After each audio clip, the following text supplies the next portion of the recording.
Andressa, tudo bem? Tudo bom, e você, Jeff? Pode ser Jeff, Por, né?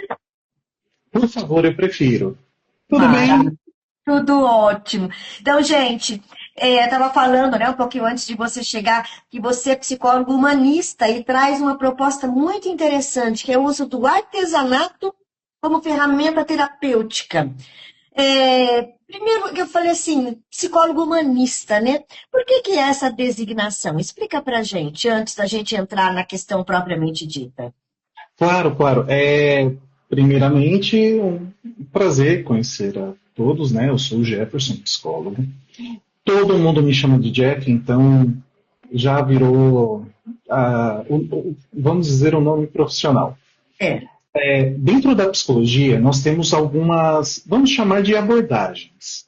Tem a psicanalista, a TCC, e a linha humanista, ela se refere muito a Maslow, Rogers, que são os estudiosos dessas vertentes.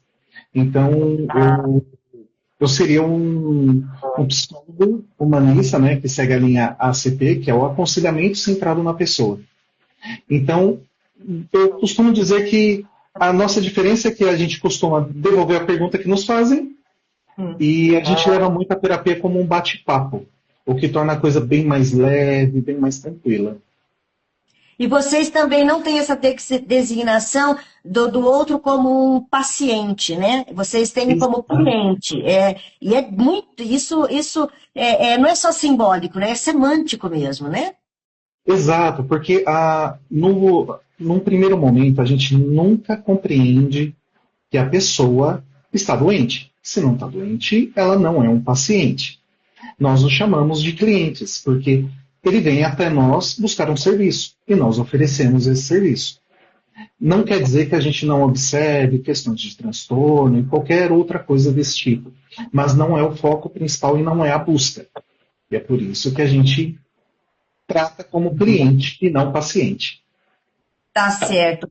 E como é que foi esse caminho pessoal seu? Porque você usa as artes manuais e o biscuit, especialmente nesse atendimento, né? Em consultório, mas você já também é artesão. Sim, a história é muito longa. Começa quando eu tinha cabelo. Não muito, mas eu tinha cabelo na época. Eu fui apresentado, né, a questão do biscuit por uma necessidade financeira. E, e justamente por ter uma facilidade muito grande, né, por uma condição especial, em aprender coisas muito rápido e de uma forma muito mais tranquila, vamos dizer assim, eu conheci o biscuit e de lá eu comecei a conhecer inúmeras pessoas que foram me ajudando a aprimorar. Inclusive, se você me permite, mandar um beijo para as minhas amigas Andréia e para a Lu, que são duas amicíssimas que o biscuit me trouxe e eu trago no coração até hoje. Inclusive foi a Andrea que sugeriu o teu nome, né? Quando eu comentei com ela algumas questões, ela falou assim, não, isso é coisa do Jeff, isso é com terapia, isso é terapia. Olha, só entre a gente e mais todo mundo que está assistindo, É. ela adora me botar no meio das coisas. Ela vê alguma coisa? Ah, o Jeff. E eu topo Você e entra, né? vamos. Me deu a mão, vamos, né? Mas, Jeff, você tem altas habilidades, né? Falou de uma condição especial, mas uma condição Isso. especial de altas habilidades. Então, desde criança, as suas habilidades foram canalizadas mais para as artes manuais? Ou, Vamos. bom, É, vocês gostam de muitas coisas ao mesmo tempo, né? podemos dizer que assim, é algo que ajuda a focar. Isso. Porque uma das coisas das altas habilidades que é até bom para poder ajudar a divulgar é que muita gente entende que altas habilidades, superdotação, é alguém que é excelente em matemática. Particularmente, eu não consigo fazer divisão e não sei declarar no imposto de renda. Ou seja, habilidades matemáticas estão por fora. Mas a questão, por exemplo, de lidar com artes manuais me é muito fácil. Qualquer coisa que lide com mãos. Então, marcenaria, biscuit, ponto cruz, crochê, tricô, qualquer coisa desse tipo que envolva artes manuais, eu consigo desenvolver muito mais facilmente. Então, é um dos traços, não é um traço principal, mas dentro do nosso bate-papo é a informação que dá para trazer, porque senão eu vou dizer que vai virar um tema de superdotação. Pode ser o próximo, inclusive, porque a gente vai voltar, porque com certeza hoje não vai dar tempo da gente conversar tudo. Mas olha Ah, só, antes da gente falar sobre o biscuit, vamos falar também um pouquinho. Foi a conversa com a Andrea, né, uhum. na semana passada, que é rara a presença masculina, né, entre as pessoas que praticam, que estudam o artesanato em especial, né? Mas a marcenaria eu acho que tem mais um público um pouco mais masculino, mas para o artesanato propriamente, acho que você é um dos poucos do gênero masculino, né? Olha, de novo, eu estou quase entregando a minha idade, mas tudo bem. Quando eu comecei, eu admito que eu não conheci nenhum homem. E depois que eu conheci a Andrea, conheci a Lu, conheci outras pessoas, a Tiene e outras pessoas desse mundo do artesanato, eu nunca vi nenhum outro homem, pelo menos assim, dentro do nosso grupo, da nossa bolha, que Uhum. foi a criação da página Eu Amo Biscuit, que era famosa no Orkut. No Orkut, a turma do Orkut, eu amo biscuit. Então, assim, era gigante. E eu, modéstia à parte, eu era um dos pouquíssimos homens mais relevantes dentro desse contexto. Uhum. Então, ficava. Eu via que era algo muito nichado mesmo para as mulheres. E Sim. para os homens naquela época sempre tinha aquela coisa de mas eu vou ficar fazendo borboletinha, vou ficar fazendo florzinha. E, nossa, isso é excelente, porque traz uma coordenação motora fina e uma sensibilidade que, inclusive, é o que eu costumo utilizar. Não sei se eu estou queimando pauta Não, ou já não, estamos entrando no assunto, com certeza. Aham. que eu costumo utilizar com alguns clientes meus, Hum. justamente porque a massa do biscuit, dentro do que ela pode trazer do manuseio, da criação, de fazer a massa do zero, ou você comprar uma massa pronta, isso traz uma situação muito gostosa, confortável e ajuda numa regulação, vamos chamar assim, que eu raramente vi em outras massas, como por exemplo argila. Eu já trabalhei com argila, né? Quando eu trabalhava com crianças, Hum. e não trazia a mesma sensação, né? Pelo menos para a questão dos adultos, quanto o biscuit. Hum. Então, assim, hoje posso dizer que tem muitos homens que acabam, né? Eu não conheço muito porque eu tenho ficado um pouco fora disso, no ambiente do biscuit, e tenho ficado mais dentro da questão terapêutica. Uhum. E com isso, eu vejo que tem muitos clientes meus, né, homens, que também tem aquela coisa, que faz terapia são poucos homens. E os Sim. poucos que fazem, muitos têm uma adesão perfeita, estupenda, quando eu sugiro justamente o biscuit. Em que momentos da terapia você utiliza do biscuit como ferramenta? Eu sempre costumo trazer o biscuit, né, para dentro do setting terapêutico, que é como a gente chama a consulta. Quando a pessoa ela traz um quadro muito forte de ansiedade, porque nem toda ansiedade é o transtorno de ansiedade, mas o tipo de vida que nós temos, a correria do dia a dia, o uso excessivo de celular, a gente tem que ficar conectado o tempo todo, tudo nosso tem que render alguma coisa. Um simples café tem que render um vídeo no Instagram, tem que render um post no TikTok. Então isso gera ansiedade. Quando a pessoa ela não consegue se regular sozinha, às vezes eu trago o biscuit como sugestão para ver como a pessoa se adapta. Não funciona para todo mundo, o que é importante dizer, mas quem tenta costuma ter um índice muito grande assim de já ter um hobby. Isso. E com isso, ela fica regulando. Inclusive, uma das coisas que eu mais ouço é que o biscuit ele consegue trazer um relaxamento que a pessoa não vê em outros momentos. Hum, Então, eu acredito que é o poder que a massa tem da gente poder modelar e trazer, às vezes, aquela frustração. E nada mais gostoso que sovar uma massa. Tá com raiva do chefe, você dá aquelas porradas na massa. É uma delícia. Não incentivando ninguém a dar porrada na massa ou no chefe. não. E isso crianças, né? Você também trabalha com crianças, com adolescentes e com adultos. Então funciona para qualquer público. Sim, sim. Atualmente, eu trabalho muito com adolescente e adultos. Né? Eu acabei focando mais os atendimentos neles por uma questão de praticidade minha. Né? Eu Uhum. já trabalhei com crianças, e com crianças, por incrível que pareça, funciona muito mais argila. Argila, olha. Porque a argila, ela traz uma maleabilidade muito mais gostosa para a criança e ela tem um resultado muito mais rápido. E diferente da massinha de modelar que a gente costuma comprar, que vem aquele pacote que mexe um tempo, e dependendo da massinha. Endurece. É. Isso. A argila, ela endurece, mas se você borrifar um pouco da água, guardar, ela volta. E aquilo vira uma brincadeira porque tem uma sujeira que é lavável. Inclusive, estimula para que os pais, irmãos, tios, avós brinquem também, porque é aquela coisa, se sujar é só lavar. E sai porque a argila é um barro.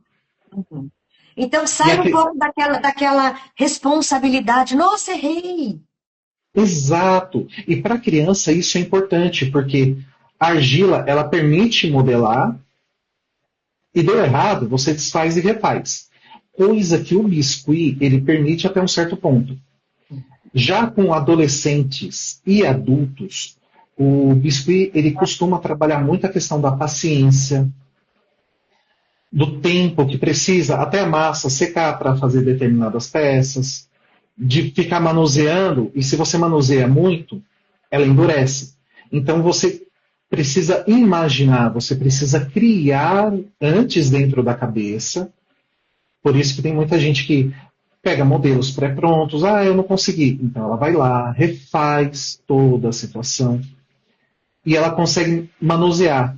Quando seca, e provavelmente viria a frustração de não ter feito como esperava, a pessoa consegue observar o que fez de errado.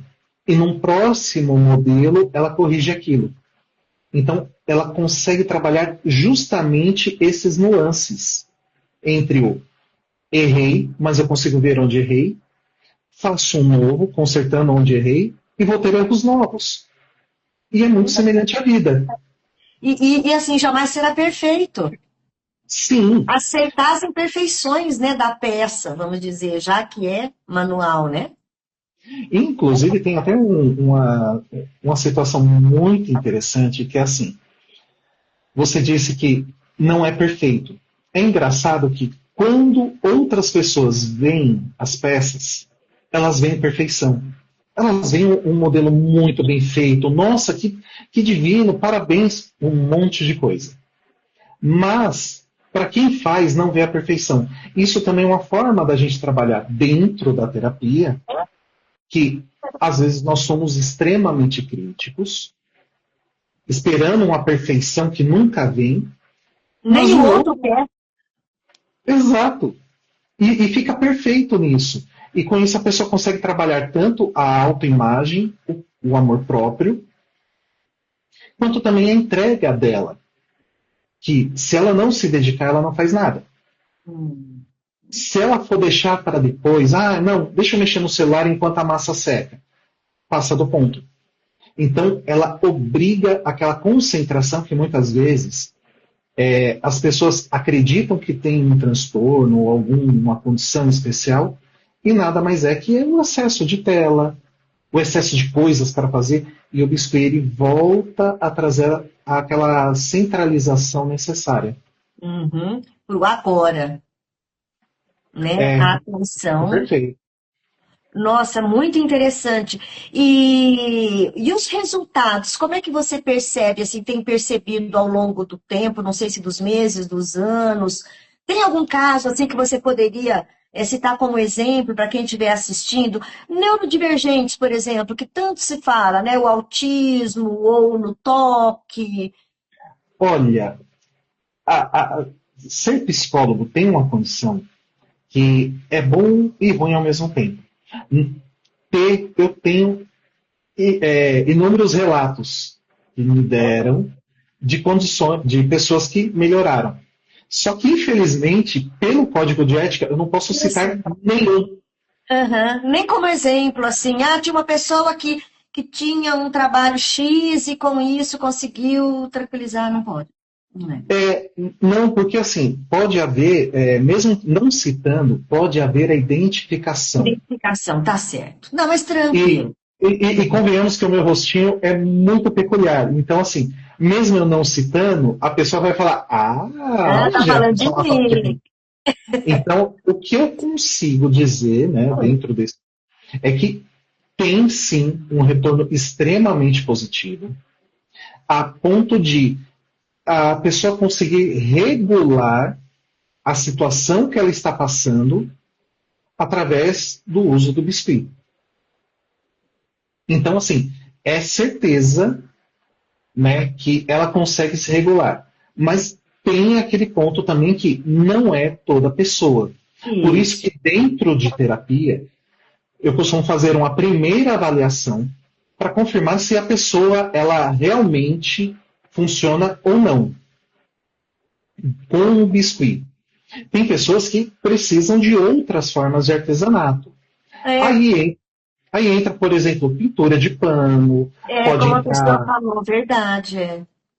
E até mesmo pode entrar montagem de Lego, Uhum. O peças de Lego. importante é que sejam coisas manuais. Isso que, né, que você está trazendo questões de trazer para o tato, vamos dizer assim.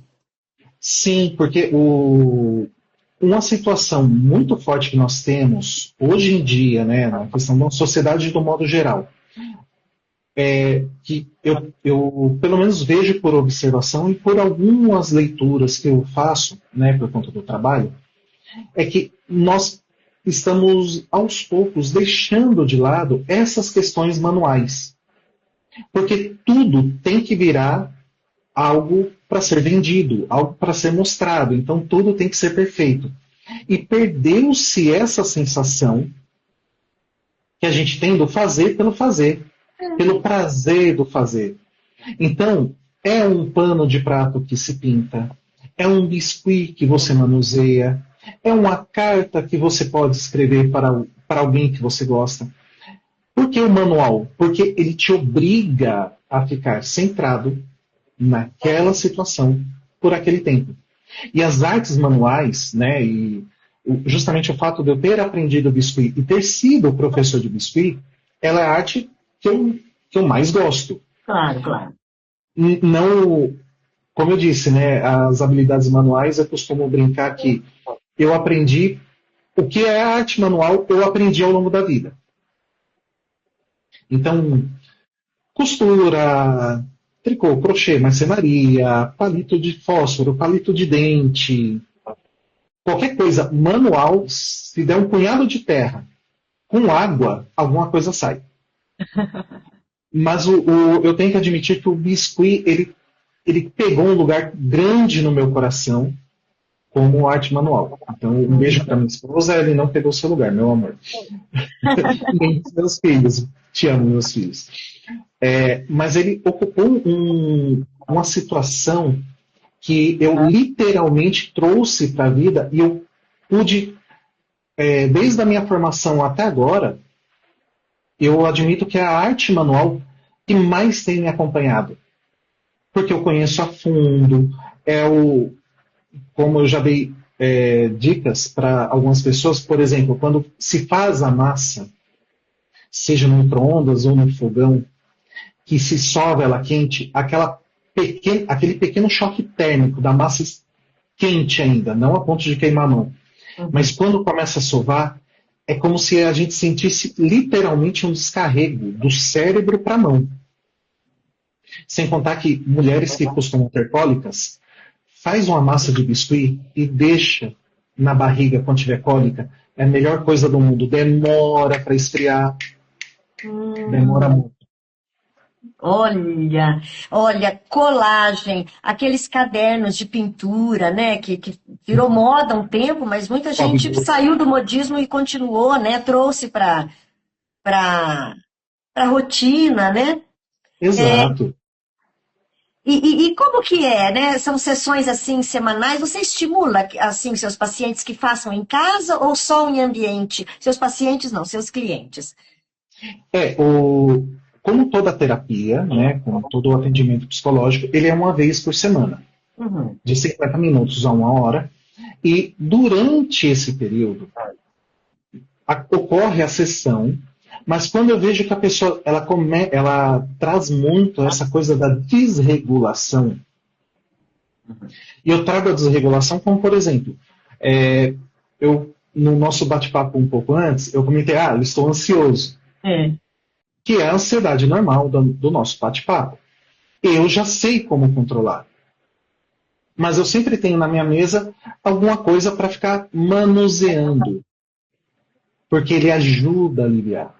Eu, Então, caneta, estou conversando, estou com uma caneta na mão. É coisa de jornalista, mas é a caneta. não, a minha mesa sempre tem alguma coisa, principalmente porque eu tenho filhos, então vira e mexe tem até carrinho. Então, às vezes fica um carrinho, um spinner que todo mundo tinha, que ficava girando. Uhum. Então, nesse caso, eu costumo estimular. Se eu vejo que a pessoa ela não se regula, né, ela não consegue controlar a ansiedade, controlar o nervoso, ela tem uma tendência muito grande fora do ambiente terapêutico, ela desregular dentro de casa, então é aí o momento que eu sugiro fazer. E ao longo da semana, como eu tenho costume com os meus clientes, às vezes eles ficam conversando comigo, falando: Olha, eu mexi hoje no biscuit. Ah, mexeu? Eu estava meio nervoso, não sei o quê. Eu peguei lá, tirei da minha tapoé, tirei do meu saco plástico e comecei a modelar. Eu relaxei. Uhum. Então, é um dos momentos que eu costumo trazer, justamente para que a pessoa, olha, então vai fazendo. Se você quiser mandar áudio, porque daí ela não tem que ficar digitando e me falando. Então ela manda um áudio, ou às vezes ela está mexendo no biscoito, ela só avisou, estou mexendo. E não dá um retorno. E tudo bem. Uhum. Quando volta, eu mexi essa semana e me ajudou em X, ou me ajudou em Y. E geralmente eu sempre levo para essa questão eu sempre reforço da ansiedade, porque muita gente traz isso. Ansiedade do nervoso, da desregulação, às vezes a pessoa ela não sabe como lidar quando ela fica muito elétrica. Então eu aconselho. E quando elas vão, elas sentem esse descarrego. Uhum. Como se a massa pegasse aquela energia e ela conseguisse transformar. E isso tanto de uma forma literal quanto de Uhum. uma forma figurativa. E materializa, né, aquelas emoções, aqueles pensamentos, você traz para a matéria, né? Você dá uma forma a elas, você encara, né? Elas deixam de ser fico imaginando uma assombração para falar, olha, né? É isso aqui. Sim, porque é uma situação que é muito bacana. Uhum. Justamente porque ela tem muitas pessoas que conseguem trazer para o físico aquilo que sentem. Tem gente que não. Mas quando consegue, ela fala que ela sente que o que a pessoa fez, tem gente que faz boneco, tem gente que faz algo abstrato, e elas dizem que elas conseguem trazer o que elas sentem para a coisa. E tem gente que guarda, tem gente que fala, eu fiz. Aí eu olhei, imaginei que era aquilo e macetei. Então, é a autonomia que a terapia, né, que a psicologia sempre quer levar ao outro. Não para ficar passando com a gente toda vez. Eu depondo contra a minha profissão. Façam terapia e depois me deixem. É. Mas o intuito é justamente esse, para que a pessoa se regule. Porque eu falo que a psicologia, a função dela é fazer a pessoa não depender mais. Como no, É como no, verdade. É. como no filme da Babá McPhee. Hum. O pessoal da nossa época deve lembrar da Babá McPhee, As Lições Mágicas, Isso. em que ela diz a frase que quando não me querem, é que precisam de mim. Quando me querem, é que eu não sou mais necessário. E eu Ah, falo que essa é a frase da psicologia. ai, que lindo! E eu acho que eu vou ficar com essa frase e combinando o seguinte: vamos nos encontrar na próxima semana para a gente continuar esse bate-papo e falar um Com pouquinho certeza. mais aí sobre aquelas questões iniciais que a gente tocou sobre altas habilidades e superdotação. Vamos falar sobre isso também? Claro, claro, por favor. Eu estou sempre de portas abertas para você. E Agradeço para quem muito. tiver dúvida. Opa, claro, isso. E também, quem entrou nessa live, vocês viram que a gente não dialogou com as pessoas, né? Para que essa Uhum. entrevista fique, né, dentro das nossas redes sociais, de forma bem educativa mesmo, né, para as pessoas entrarem, assistirem. Agradeço muito, viu, Jeff? E a gente volta a conversar sobre isso. Hoje a gente falou sobre as artes manuais no ambiente terapêutico, mas a gente volta a falar sobre isso, sobre regulação, sobre até onde a gente pode chegar sozinho, até onde a gente precisa de ajuda. Semana que vem a gente está de volta. Com certeza. Eu que agradeço o convite, viu? Muitíssimo obrigado. Uma simpatia de pessoa. Ah, muito obrigada. Até mais, gente. Obrigada, Até Jeff. mais. Tchau.